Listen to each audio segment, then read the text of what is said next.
go sledding? Ugh. Hello and welcome to Lost in Sci-Fi and Fantasy. I'm your host, Leo, and today we are talking about Avatar: The Last Airbender, Season 1, or Book 1, Water. Now, some quick background to this episode in general. I have been spending a long time, pretty much since the show's inception, trying to figure out how I was going to do series, because I was having trouble wrapping my mind around, if I were to do the entire series, it would just go on into infinity and be like a 5 to 10 hour episode, and that just would not be good. Plus, no one wants to hear me ramble on that long. But anywho, with animated series at least, it seems that doing at least a season at a time will work out pretty good. I won't be going over the entirety of the season, like episode by episode. I am going to kind of make it a bit of a arc situation. So, for example, we are looking at the 20 episodes of Avatar: The Last Airbender, and I've kind of broken it up into specific topics I want to talk about, as well as specific major story beats. The major story beats for this season, I feel, are episodes 1 through 3, episodes 7 and 8, special mention to episode 12, and then episodes 17 to 20. Those, I feel, kind of make up the major story beats of the season. Everything else is kind of filler. And I will talk about some of them, in passing, but we'll leave that out. Some other things I want to talk about are, relationships, the sense of place, as well as just a little touch of weird CGI bits, because those are fun to talk about. But yeah, anywho, let's get started. So we begin with episodes 1 through 3. So episodes 1 through 3 are The Boy in the Iceberg, The Avatar Returns, and The Southern Air Temple.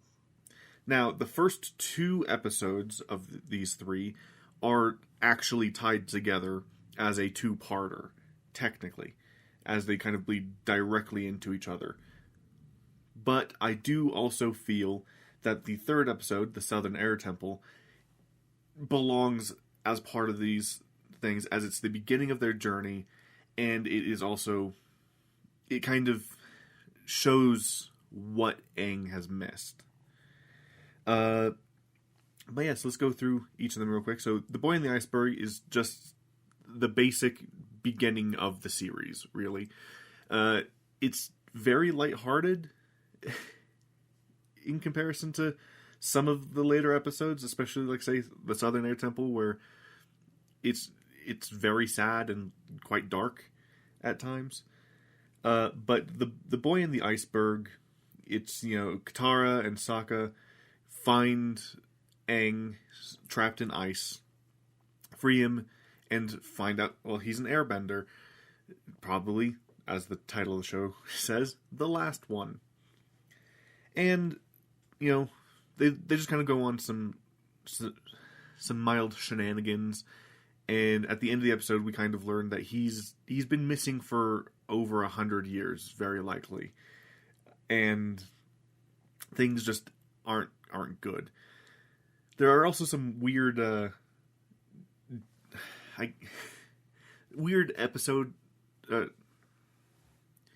commercial break bits sprinkled throughout the first episode, at the very least near the end of the episode, where in one scene, after he learns that he's been missing for 100 years, it cuts, they're getting ready to leave, it cuts and fades away, and then they're just exploring the ship still, because, the thing that we foreshadowed hasn't played out yet, we gotta get that going.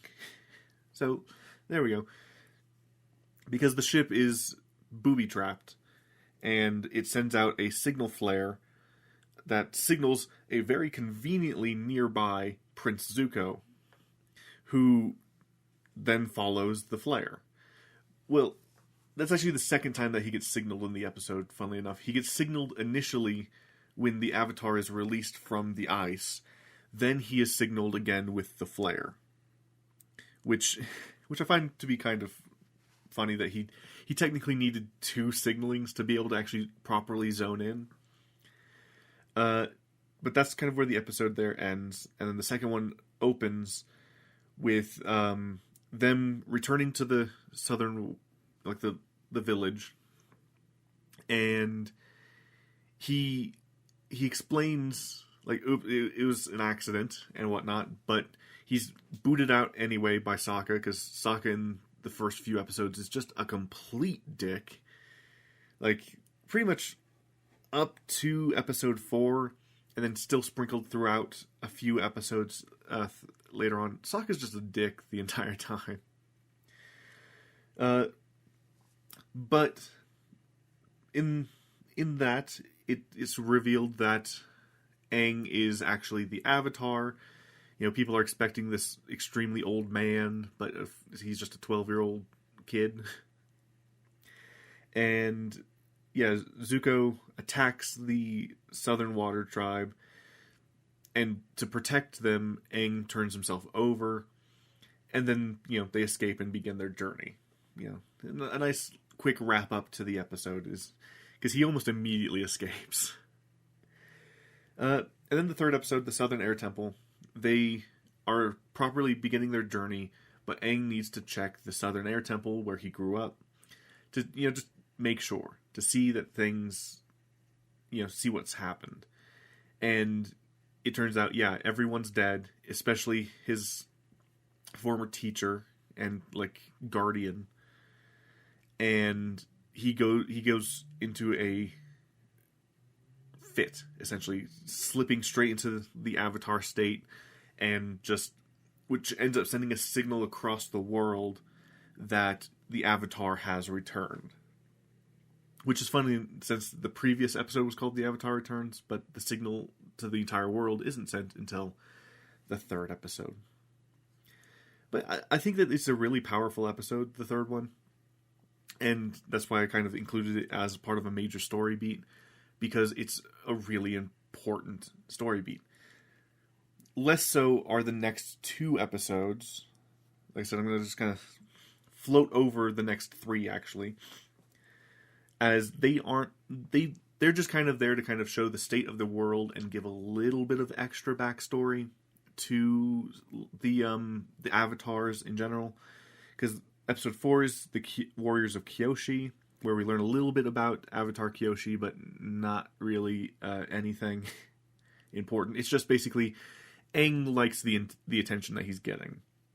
Then the King of Omashu shows that one of Aang's friends is still alive, surprisingly, and he has somehow become the King of Omashu. But it also shows that, you know, things are changing, like the world's getting a bit, you know, more closed off.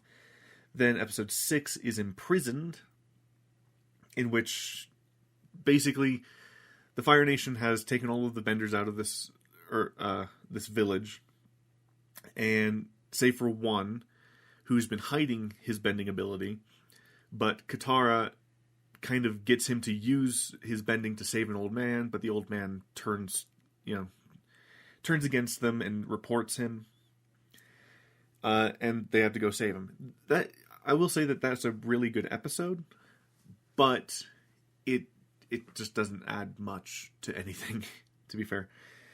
But we will come back to it a little bit later. Now we get into the next set of story beat episodes of 7 and 8, which is Winter Solstice Part 1 and Winter Solstice Part 2, The Spirit World, and Avatar Roku. Winter Solstice Part 1 starts off pretty benign, really. It starts off as kind of like a monster or situation of the week episode, in which the gang goes and talks to this village. They see this massive burn scar going along, and they land, and a villager comes and says, "We need your help. You know, our town is being plagued by a spirit." So they go to the town and, you know, see what's happening. And indeed, a spirit that is Godzilla-esque. I believe that the episode I remember watching a commentary. I believe they were directly inspired by Godzilla for this episode. But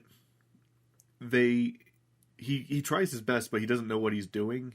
Like, he's just getting used to Avatar duties and whatnot, but he's completely clueless as to what he should be doing. And he goes, and he tries to talk to the spirit, completely fails. Sokka ends up getting kidnapped, and Aang chases after him. And then Aang just accidentally slips into the spirit world, except for it's a different spirit world than what's shown later, and pretty much from that point on, it's weird. But basically his spirit gets separated, and he's having a whole lot of trouble learning what the issue is.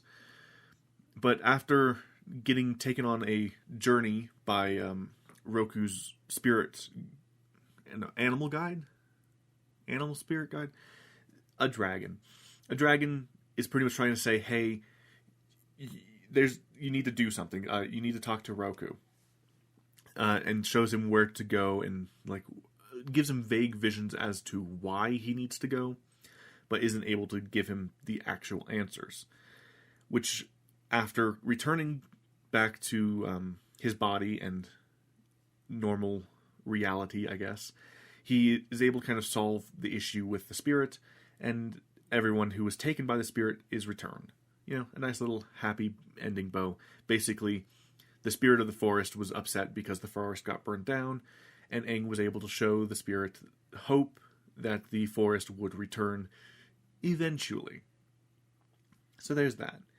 In Winter Solstice Part 2, Avatar Roku, they immediately follow on from there. They have to book it to the temple that is in the Fire Nation as fast as they can, because the Winter Solstice is that night. Well, I guess technically from when they set off, the next night.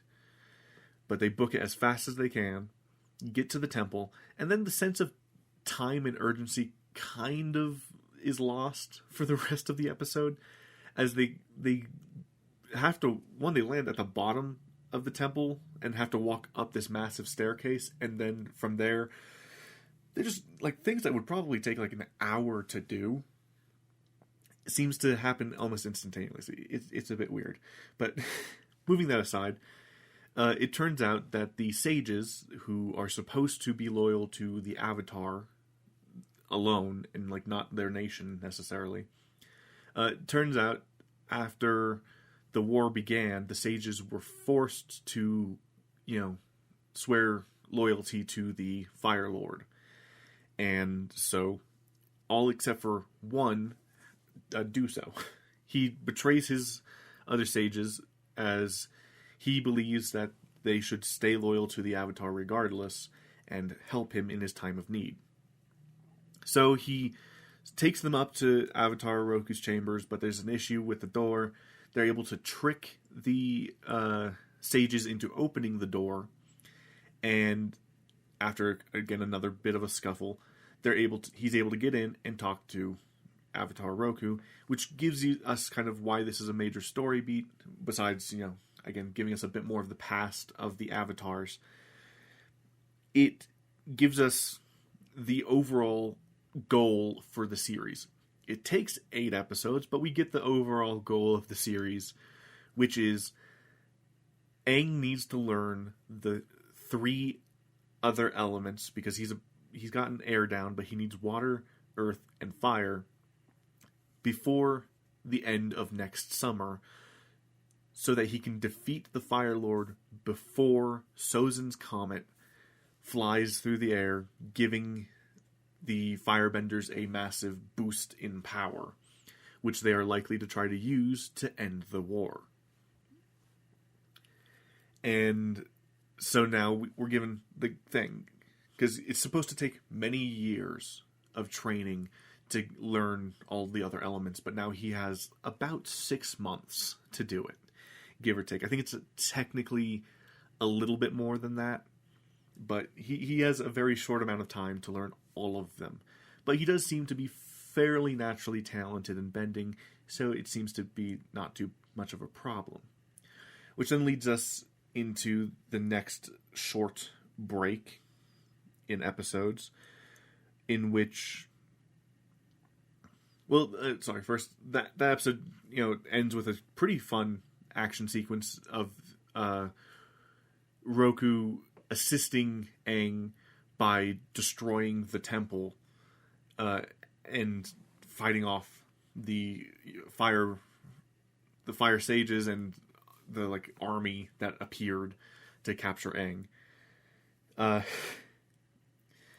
But anyway, on to the next set of episodes that kind of so the next three episodes are relatively nothing episodes. There's the waterbending scroll, which does kind of lead on, from the previous episode in which Aang is now kind of putting a bit more emphasis on learning. But Katara doesn't like how fast he's able to learn, because things that took her months or years to learn, he is mastering in minutes, and she is not happy with that. So when they come across a group of pirates that are selling a waterbending scroll, she nicks it and is trying to pretty much hoard it for herself. And she gets super frustrated, lashes out at Aang and everything. Then she tries to sneak off to learn it, gets them caught by the pirates. There's a scuffle, and it's pretty much, we learned a lesson by the end, and I just wasn't a big fan. I'm also not a big fan of the next episode, Jet, because I just really don't like the character of Jet, or the fact that everyone is pretty much okay with joining a vigilante group that they just fucking met. They meet Jet and his group of, well, they're supposed to pretty much be like Robin Hood, but it's a mix between Robin Hood and the Lost Boys from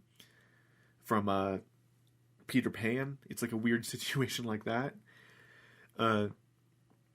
But basically, this person that they just met, Katara pretty much falls in love with him instantly, and again, we'll talk about that later. And they're with them for 3 days and have this massive sense of betrayal when they learn that this person that they just met might be a bit unhinged, as he's willing to destroy an Earth Kingdom village just because there are Fire Nation people in it, even though most of the people there are civilians. So, yeah, the entire village is able to, escape, and Jet is left frozen to a tree, and, then they move on. The only reason that it has some slight redemption is that he has a better character arc in the next season. Because what I was looking at, because I do want to talk about my favorite episode of the season and my least favorite episode of the season. And the problem is, most of these episodes have a redeeming feature in them. In this case, it gives Sokka some actual,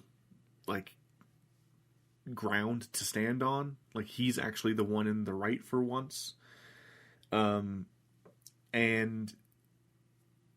except for, there's some other issues in its messaging, but, he actually gets to have the I was right moment for once in this season, and that's kind of nice. And then again, Jet later on in the series does have a better-ish character arc and whatnot, but we'll get to that in season 2. Down the line. Way down the line. Then, episode 11, The Great Divide. This is a very nothing episode. Its only redeeming factor is... Well, it has 2 redeeming factors, technically. It has the earthbending guide. He is fun.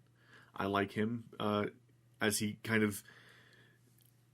He very early on gets incapacitated, his arms are broken and he can't bend to help keep people safe or navigate the cavern. And he just gets super paranoid, especially at the very end when the canyon crawlers come back. And then at the very end, he's just like, "No, I'm going with you guys. I'm done. I don't want to stay here anymore." So that's fun.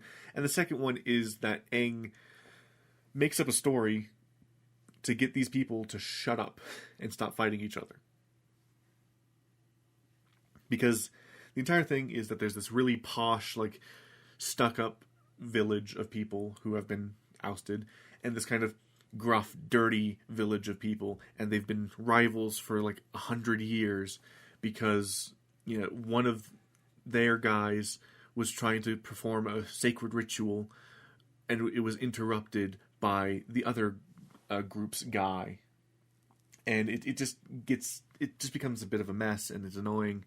It turns out both of them are the cause of the issue because they don't trust each other. So Aang just comes up with a story saying, "Oh, it was all a misunderstanding this entire time. It wasn't a sacred ritual. It was a game that they were playing, and one of them pretty much walked out of bounds and was, you know, put in timeout for a bit." Again, it's clever and fun, but yeah. Anyway, now we go into the special mention one. It's kind of a bottle episode where nothing really happens, but it's important because it properly explores the backstory of Aang and Zuko, kind of, you know, side by side.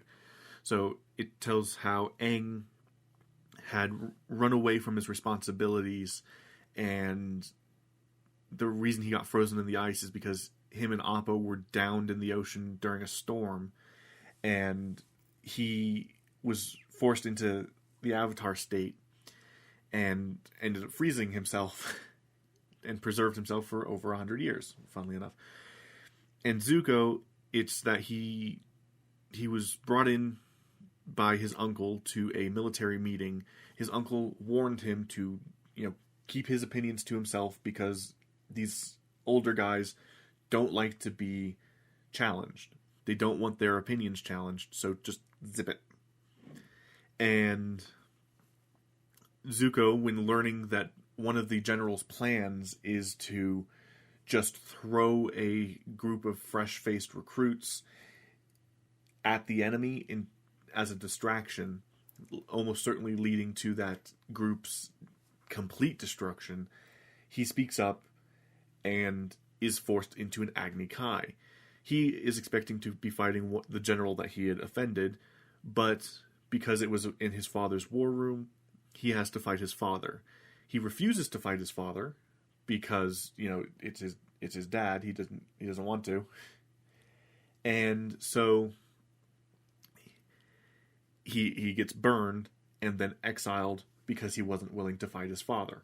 You know, classic family drama. Always a good time. Then, you know, the overarching plot of the episode is just this fisherman is bad-mouthing Aang for having disappeared for 100 years and whatnot. It's not all that important. And that's kind of why I left it as a bit of a special mention instead of giving it, you know, important. Plus, it's not tied to any other episodes around it. From there, we go on to some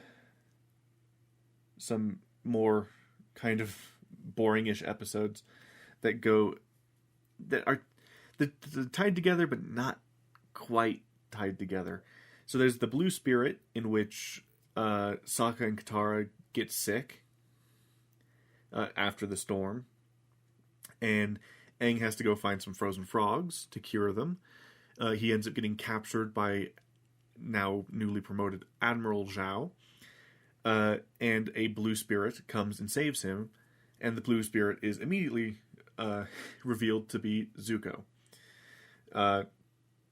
So he then gets the frozen frogs and cures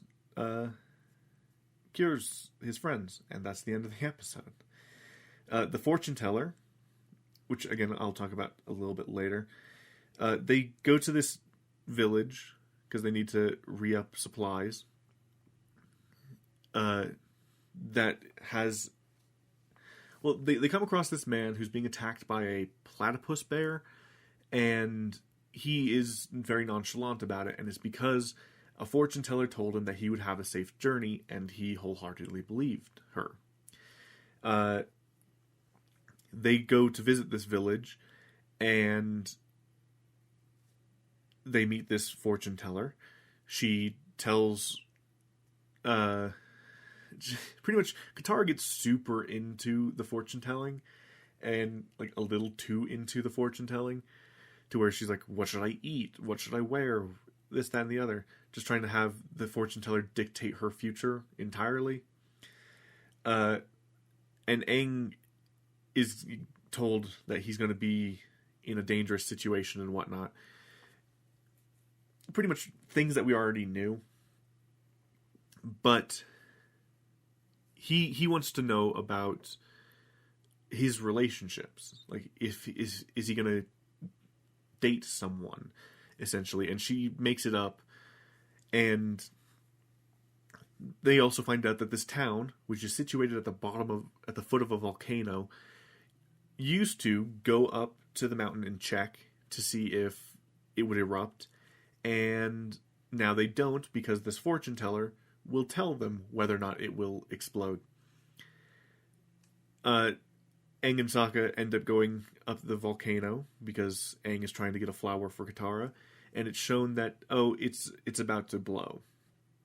So they then go back down, try to convince the villagers. They won't believe them.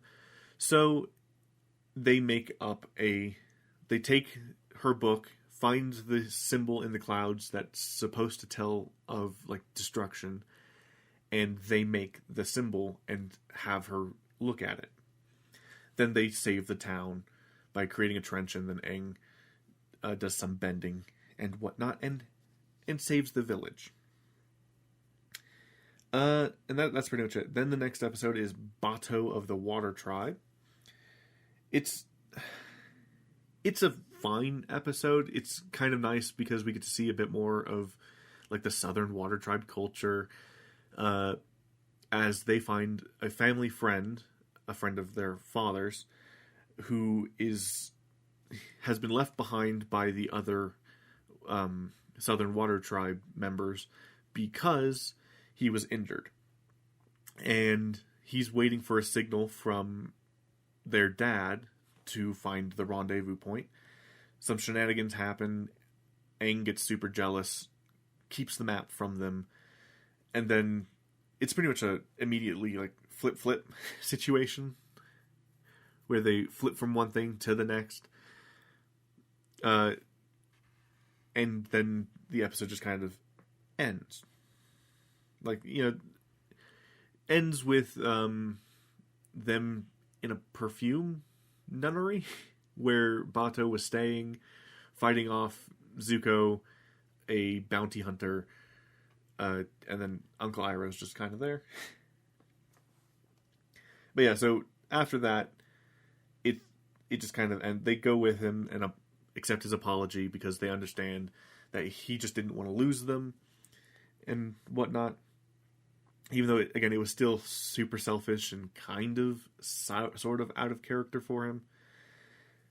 And then we go to the last one of these kind of interim ones, the Deserter. This one is kind of important, but it also just doesn't really come up for a long time, like the ramifications of it.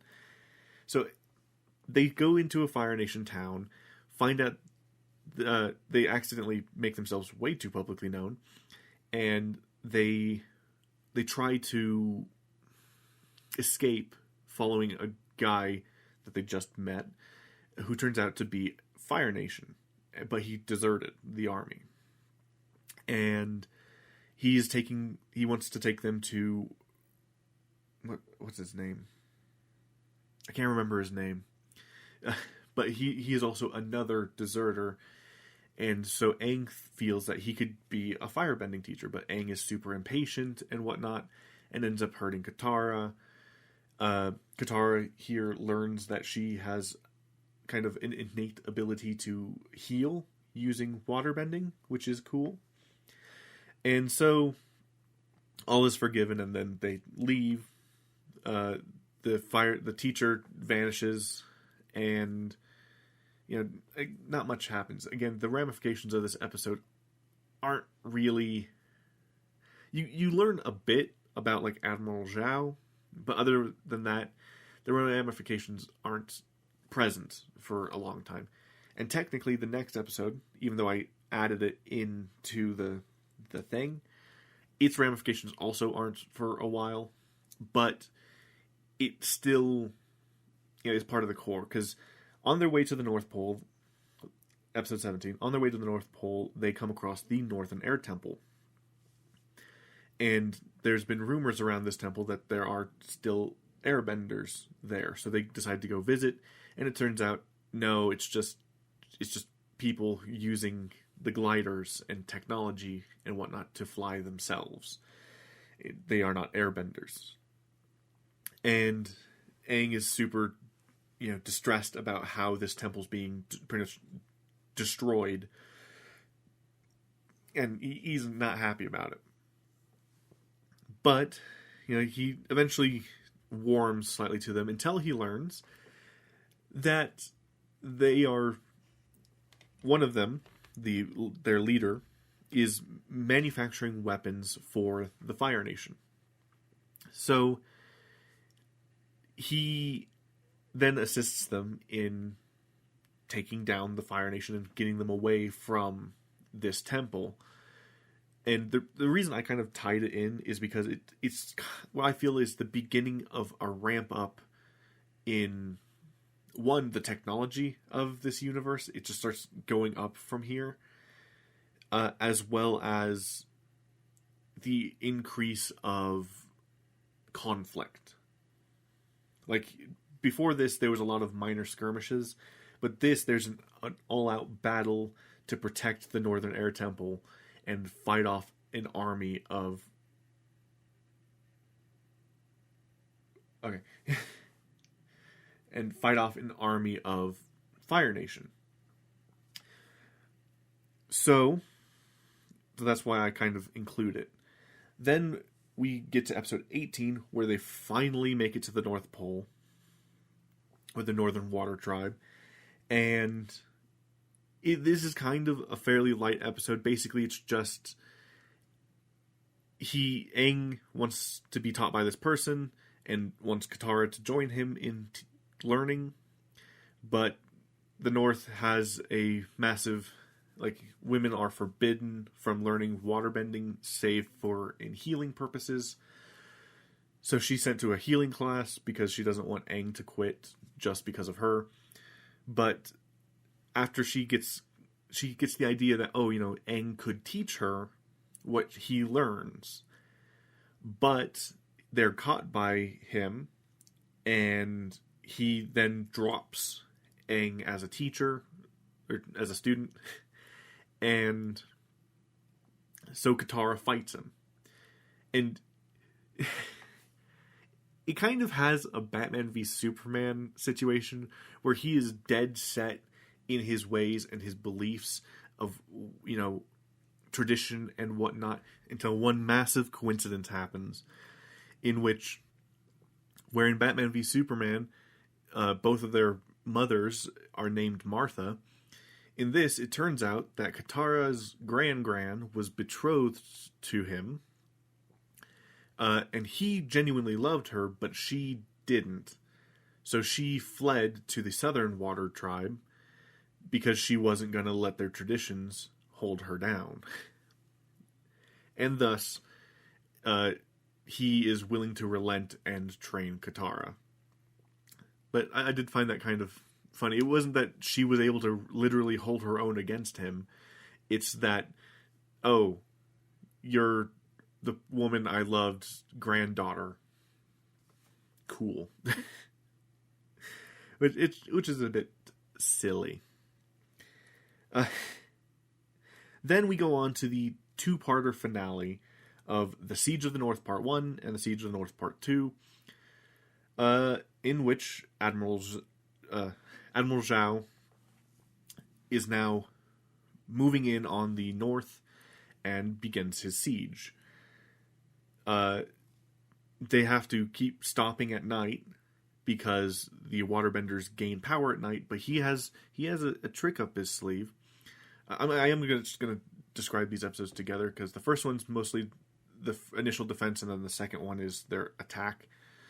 But Aang, trying to figure out how to fight them, he is finding it very difficult to take on this massive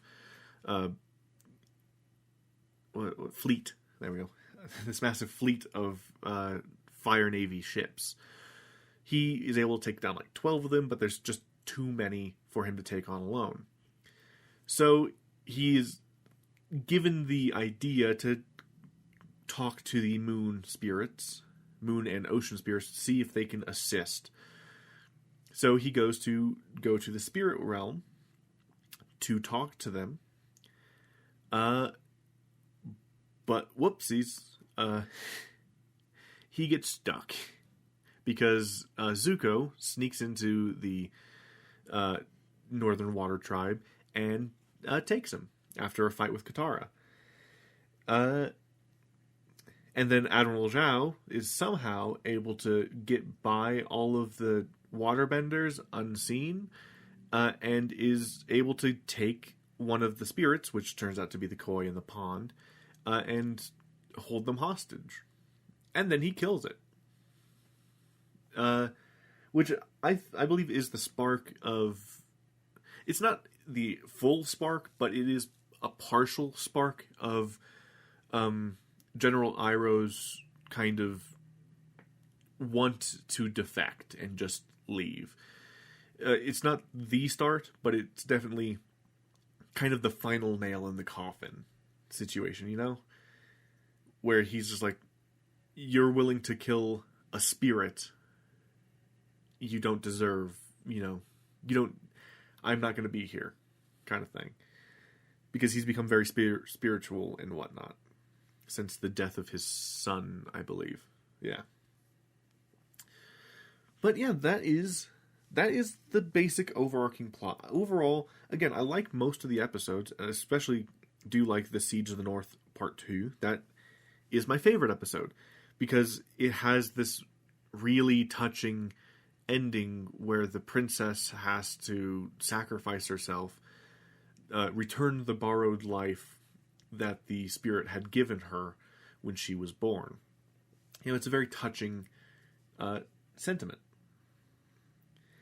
But my least favorite episode, as you might have guessed, is a waterbending scroll. Because it is the only episode that I don't find a real redeeming feature in. At all, really. Because it just kind of generally sucks. I don't know, because Katara becomes super irate, and then on a flip of a coin, she just is fine.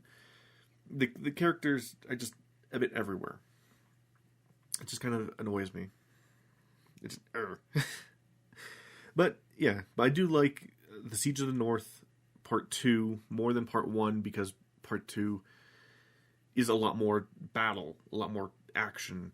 And then there's the ocean spirit in seeking revenge for the loss of its partner, teams up with Aang to pretty much devastate the Fire Nation army and push them back, which I think is really cool.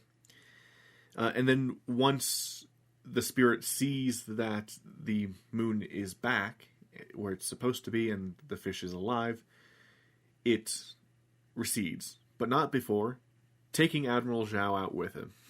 It's like, I'm going back to where I was, but I'm gonna kill this particular guy first. Which I did enjoy. Okay, so now that we've gotten the plot out and whatnot, how is the season overall? I think it's pretty good. There's a lot of filler, but I have a feeling that coming up there's going to be a bit more filler. Some of the scenarios just kind of aren't great at times, but it's whatever. So now let's get into some of the additional topics. So I want to start with the sense of place. The show starts off really well with a sense of place, as you kind of can feel the direction that you could almost feel like you could point at where they are on the map, kind of thing. But shortly after that, I'm pretty sure that pretty much around the time that they hit episode 7 and 8 is where they start losing that sense of place.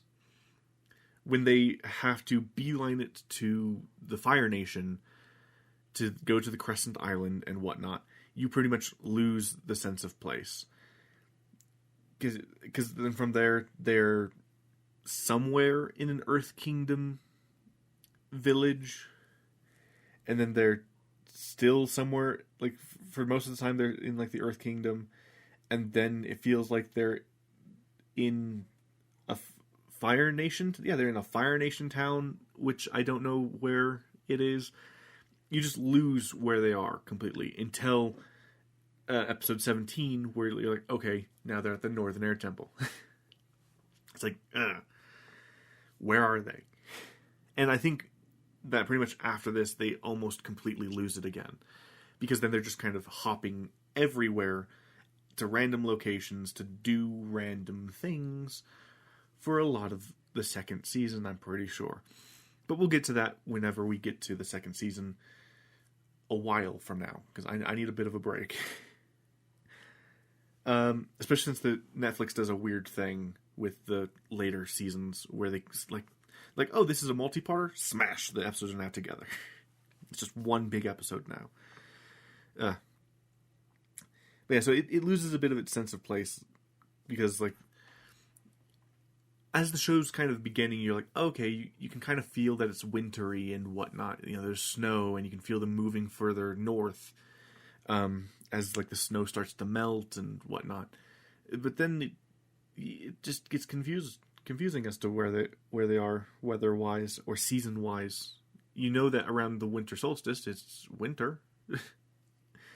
But I don't know, because a lot of the places that they go tend to be just kind of tropical. Or semi-tropical, I guess you could say. And before we get into the relationships, let's go ahead and just get the weird CGI bits out of the way. They are very few and far between in this series. The only CGI things that tend to work really well are like the war machines, like the tanks that come in episode 17. Those work beautifully. They're nice. They're fun.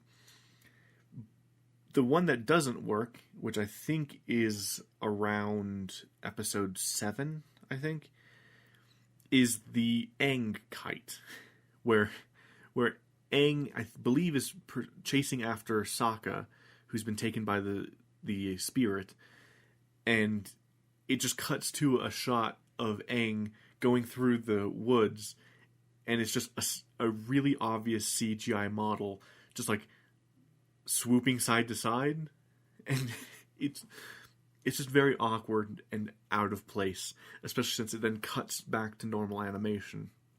And then it happens, like, I think one more time later on, and it's very glaring and weird, especially when they show it up close. It's very weird.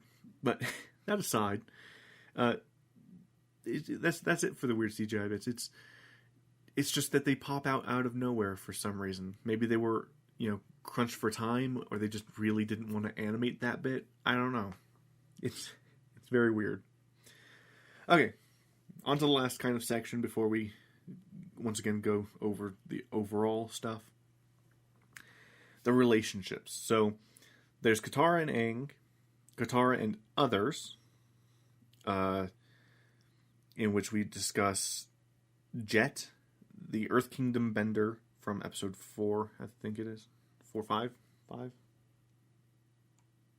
5. And then we'll also discuss more of the fortune teller there.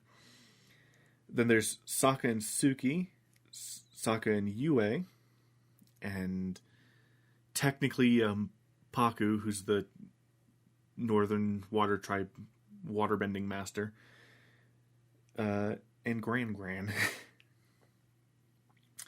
But let's start with Katara and others, because those are the ones that we kind of get a little bit of. So it starts off with the Earth Kingdom Bender. She doesn't really have much of like a relationship with him, though she does seem interested and is willing to do a lot for this guy that she just met. Like, she gets herself imprisoned for him to try to help inspire a revolt in the prison. Fails. Technically twice. It's kind of funny. And then from there, they just kind of go their own way.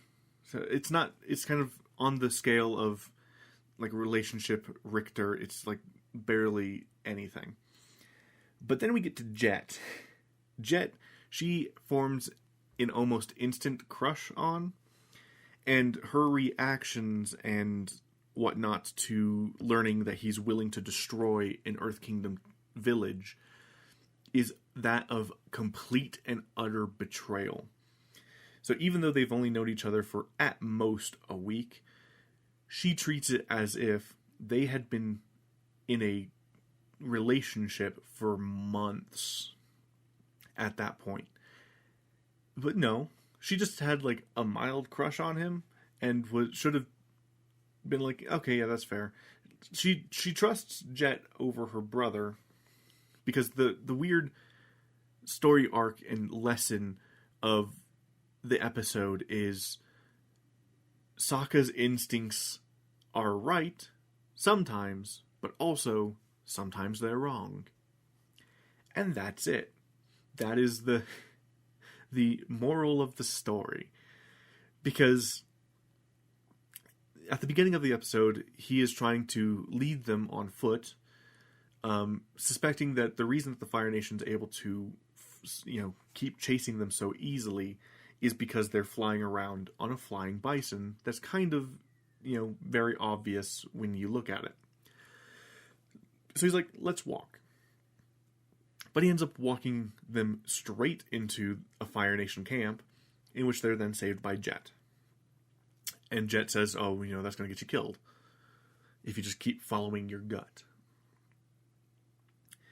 But when Sokka joins Jet on a mission, and it turns out that they are just so anti Fire Nation that they are willing to beat up the citizens, just like the people that live in the nation, Sokka is, tries to warn Aang and Katara, but they aren't hearing it. And then Aang and Katara assist with the flooding of the river, because they were told by Jet that the Fire Nation intends to burn down the forest, and they need the water to be able to put out the fire. But in reality, they just wanted to flood the river to overfill the dam, burst the dam, and flood the valley to destroy the Earth Kingdom town that has been taken over by the Fire Nation. And yeah, it's just that I don't know why she reacts that way. It's weird. I think it's part of the 30-minute episode issue. But yeah.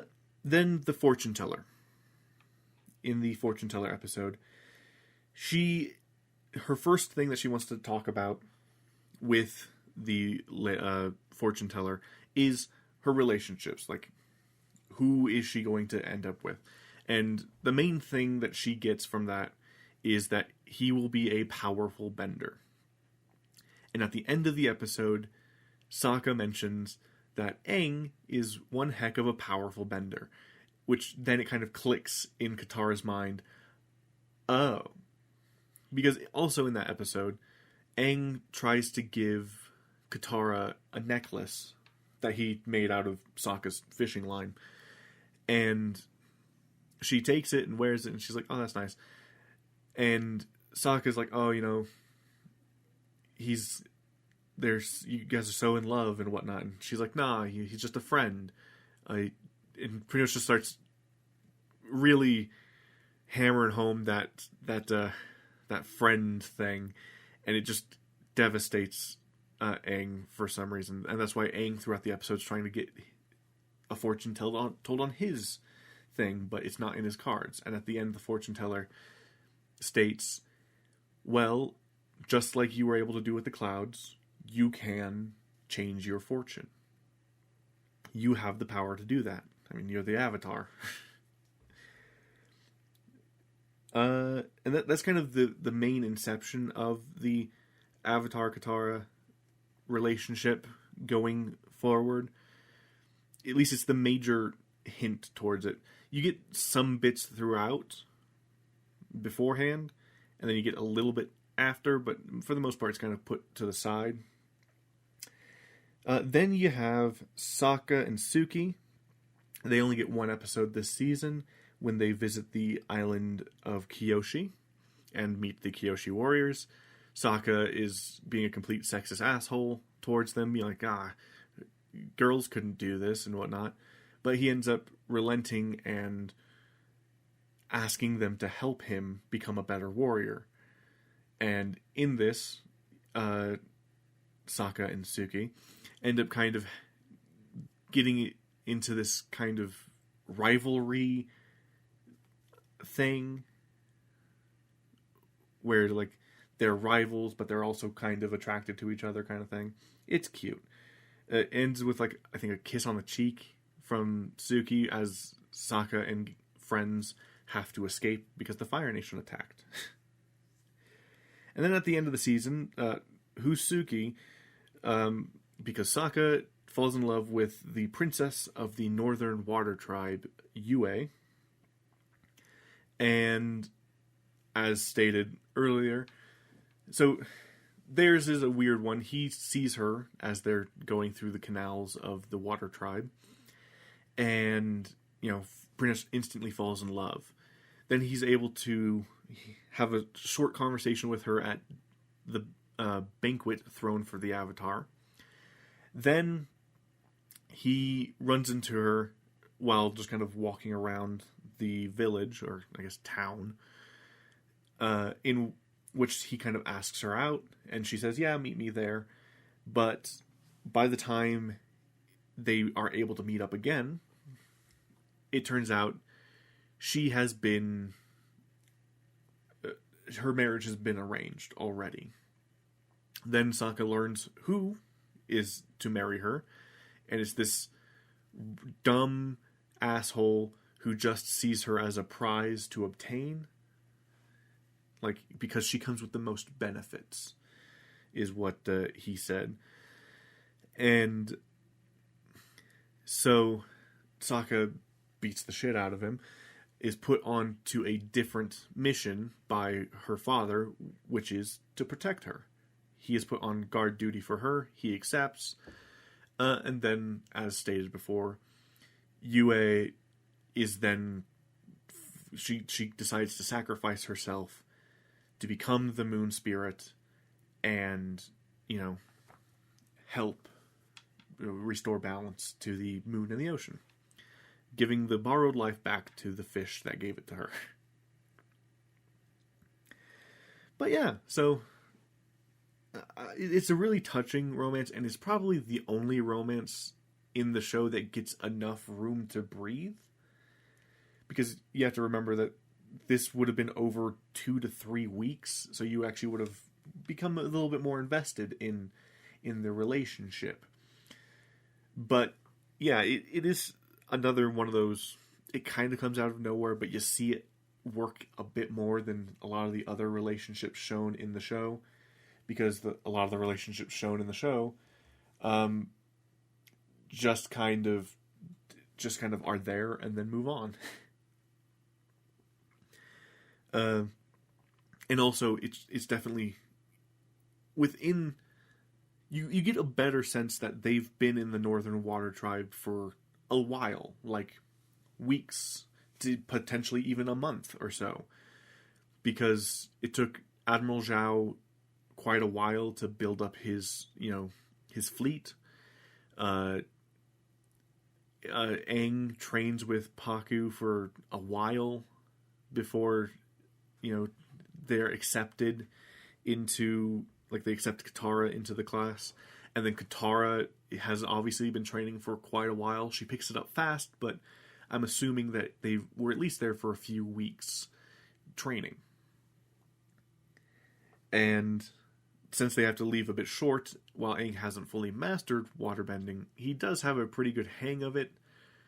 And also, Pakku kind of bestows upon Katara the status of master to then train Aang. It's a cute little thing. But yeah, so you get more of a sense of time. And so that their relationship's a bit more meaningful and tragic. And you feel it, which is kind of nice. Yeah, anyway. So, once again, how is the series overall? It's good. At least this season is really good. I'll reserve judgment of other seasons and overall series judgment for later. Hint, I've already seen the entire series before. I've seen it multiple times. In fact, I grew up with Avatar: The Last Airbender. In pieces, like, I never truly watched it in proper order, because the way it would rerun is like how things get rerun nowadays, in patches, and everywhere. So you're hopping between, here's Toph, and then it's this They Get Sick episode. Fucking great. I love that episode. Not. Anyway, with that aside, I do have a little bit of an announcement before we wrap up.